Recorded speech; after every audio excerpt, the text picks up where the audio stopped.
ಮಂಡ್ಯದ ಮಳವಳ್ಳಿಯಲ್ಲಿ ನಿವೃತ್ತ ಶಿಕ್ಷಕನಿಗೆ ಅದ್ದೂರಿಯಾಗಿ ಬೀಳ್ಕೊಡುಗೆ ಸಮಾರಂಭ ಕಾರ್ಯಕ್ರಮ ಏರ್ಪಡಿಸಲಾಗಿತ್ತು.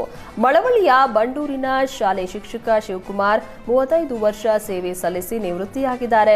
ಶಿಕ್ಷಕ ಶಿವಕುಮಾರ್ರನ್ನ ಬೆಳ್ಳಿ ರಥದಲ್ಲಿ ಮೆರವಣಿಗೆ ಮಾಡಿ ಬಳಿಕ ಚಿನ್ನದ ಸರ ಹಾಗೂ ಬೆಳ್ಳಿ ಕಡಗ ನೀಡಿ ಗೌರವ ಸಲ್ಲಿಸಲಾಗಿದೆ.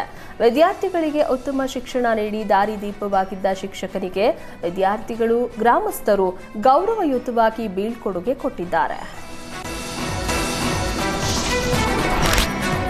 ಚಾಮರಾಜನಗರದ ಜಾಲಹಳ್ಳಿ ಹುಂಡಿ ಬಳಿ ಪೊಲೀಸರು ಕಾರ್ಯಾಚರಣೆ ನಡೆಸಿ ಅಕ್ರಮವಾಗಿ ಪಡಿತರ ಅಕ್ಕಿ ಸಾಗಣೆ ಮಾಡ್ತಾ ಇದ್ದವರನ್ನ ರೆಡ್ ಹ್ಯಾಂಡ್ ಆಗಿ ಹಿಡಿದಿದ್ದಾರೆ. 40 ಕ್ವಿಂಟಾಲ್ ಪಡಿತರ ಅಕ್ಕಿ ಟೆಂಪೋ ಸಹಿತ ಚಾಲಕನನ್ನ ಪೊಲೀಸರು ವಶಕ್ಕೆ ಪಡೆದಿದ್ದಾರೆ. ದಂಧೆಕೋರರು ಪಡಿತರದಿಂದ ಕಡಿಮೆ ಬೆಲೆಗೆ ಅಕ್ಕಿ ಖರೀದಿ ಮಾಡಿ ಸಾಗಣೆ ಮಾಡ್ತಾ ಇದ್ರು. ಚಾಮರಾಜನಗರ ಪಟ್ಟಣ ಪೊಲೀಸ್ ಠಾಣೆಯಲ್ಲಿ ಪ್ರಕರಣ ದಾಖಲಾಗಿದೆ. ಧಾರವಾಡ ಉಪವಿಭಾಗ ಕಚೇರಿಯಲ್ಲಿ ಸರ್ಕಾರಿ ಅಧಿಕಾರಿಗಳ ಕಚೇರಿಯಲ್ಲೇ ನಿರ್ಲಕ್ಷ್ಯ ವಹಿಸಲಾಗಿದೆ. ಶನಿವಾರ ಭಾನುವಾರ ರಜೆ ಇದ್ರೂ ಹಗಲು ಹೊತ್ತಿನಲ್ಲೂ ಕಚೇರಿಯ ಲೈಟ್ಗಳು ಉರಿಯುತ್ತಲೇ ಇತ್ತು. ವಿದ್ಯುತ್ ಬಿಲ್ ಅನ್ನ ಸರ್ಕಾರ ಕಟ್ಟುತ್ತೆ ಅನ್ನೋ ಕಾರಣಕ್ಕೆ ಈ ರೀತಿಯಾಗಿ ಮಾಡಿದ್ದಾರೆ.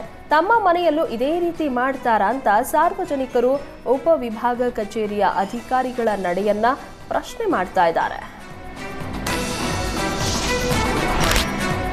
ಕೊಪ್ಪಳ ಜಿಲ್ಲೆಯಲ್ಲಿ ಬುರ್ಕಾ ಹಾಕೊಂಡು ಬಂದ ಕಳ್ಳಿಯರ ಕೈಚಳಕ ಕಂಡು ಅಂಗಡಿ ಮಾಲೀಕರು ಶಾಕ್ ಆಗಿದ್ದಾರೆ. ವಿಎ ಬಜಾರ್ನಲ್ಲಿ ಜೂನ್ 18ರಂದು ನಡೆದ ಘಟನೆ ತಡವಾಗಿ ಬೆಳಕಿಗೆ ಬಂದಿದೆ.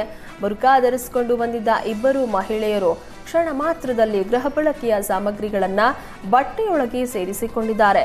20,000 ಮೌಲ್ಯದ ಆಹಾರ ಸಾಮಗ್ರಿಗಳನ್ನ ಕಳ್ಳತನ ಮಾಡಿದ್ದು ಸಿಸಿಟಿವಿ ಪರಿಶೀಲಿಸಿದ ಅಂಗಡಿ ಮಾಲೀಕ ಶಾಕ್ ಆಗಿದ್ದಾರೆ. ಮಡಿಕೇರಿ ಮೂಲದ ಫಾರೆಸ್ಟ್ ಗಾರ್ಡ್ ಶರತ್ 3 ದಿನದಿಂದ ನಾಪತ್ತೆಯಾಗಿದ್ದು, ಕಡೂರು ತಾಲೂಕಿನ ಸಕರಾಯಪಟ್ಟಣದ ಅರಣ್ಯದಲ್ಲಿ ಪೊಲೀಸರು ಹುಡುಕಾಟವನ್ನು ನಡೆಸ್ತಾ ಇದ್ದಾರೆ. ನೀಲಗಿರಿ ಪ್ಲಾಂಟೇಶನ್ನಲ್ಲಿ ಆತನ ಬೈಕ್ ಜರ್ಕಿನ್ ಪತ್ತೆಯಾಗಿದೆ.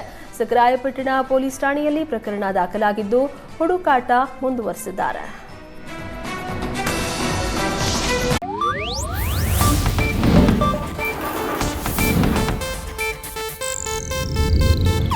ಇದು ಏಷ್ಯಾನೆಟ್ ನ್ಯೂಸ್ ನೆಟ್ವರ್ಕ್ ಪ್ರಸ್ತುತಿ.